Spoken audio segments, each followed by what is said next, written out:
John Coleman, and he founded the Weather Channel. My favorite channel, has some of the hottest women there. And now he works as a weatherman for KUSI TV in San Diego. He knows warm fronts like I know cold cuts. So, John, why do you want to sue Al Gore? Well, the deal is this, Greg. We have tried and tried and tried to get a debate on global warming with scientists on the other side. Al Gore or any of the scientists behind him over at the UN IPCC. We'd love to have a debate with them, but they say, oh, no, the debate is over. Yeah. Well, now there are 30,000 of us. We have 30,000 scientists, 9,000 PhDs, who have signed up to debunk global warming. And they still won't listen to us. You realize that Fox is the only cable network that will put us on the air. CNN won't. That other thing, MSNBC, it won't. CBS, ABC, NBC, they scoff at us. We can't get on the air. If it weren't for the internet, you wouldn't even know I existed. Yeah, no, that's true. Now, the whole deal is that somehow we have to be heard. So we figure maybe a court of law. Now, let me ask you, do you think, why hasn't Al responded to you? Is he scared, or is he just pretending you don't exist? Well, I think he regards us as just a little gnat. After all, he's a former vice president of the United States. He's got an Oscar. He's got a Grammy. He's got $100 million. He's got a Nobel Peace Prize. I'm going to scare him? I wish. Now, you say in a lot of your writing that global warming is a scam. Why do you think that?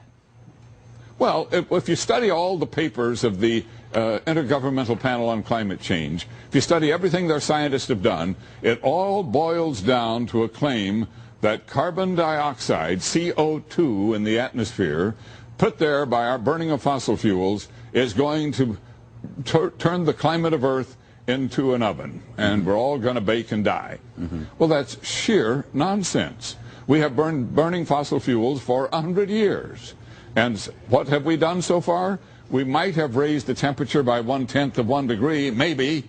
CO2 is a natural compound in the atmosphere. It's not a pollutant. No, Plants have to have it. It's like water vapor. Every time I breathe out, I create it. It is no big deal, and it's certainly not going to end the world. No, if you believed what the global warming freaks are saying, it's something so evil, but it's no different than basic water vapor. I mean, it's just a substance that's out there. But I got to ask you, because there is so much science out there that's saying that this is purely hypothetical nonsense, why did it become such a widely held belief? Why is global warming so, I don't know, easily embraced by people in Hollywood, by people in the media?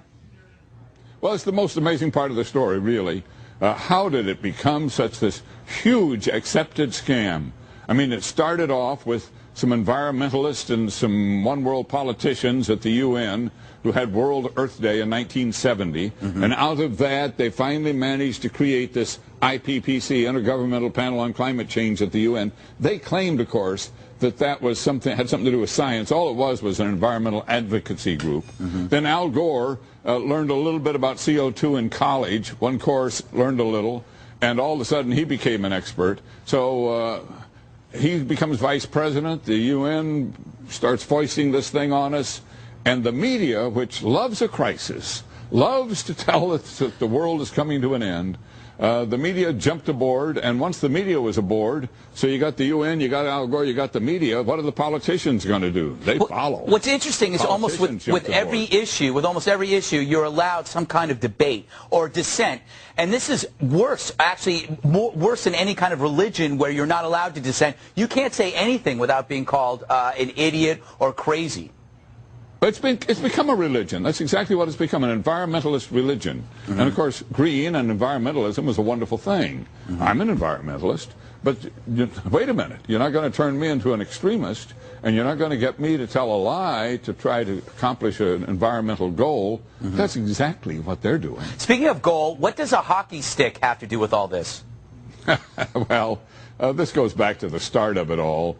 A professor at American University named Michael Mann created a graph of temperatures through millennium flatlining and then shooting up at the end, the shape of a hockey stick.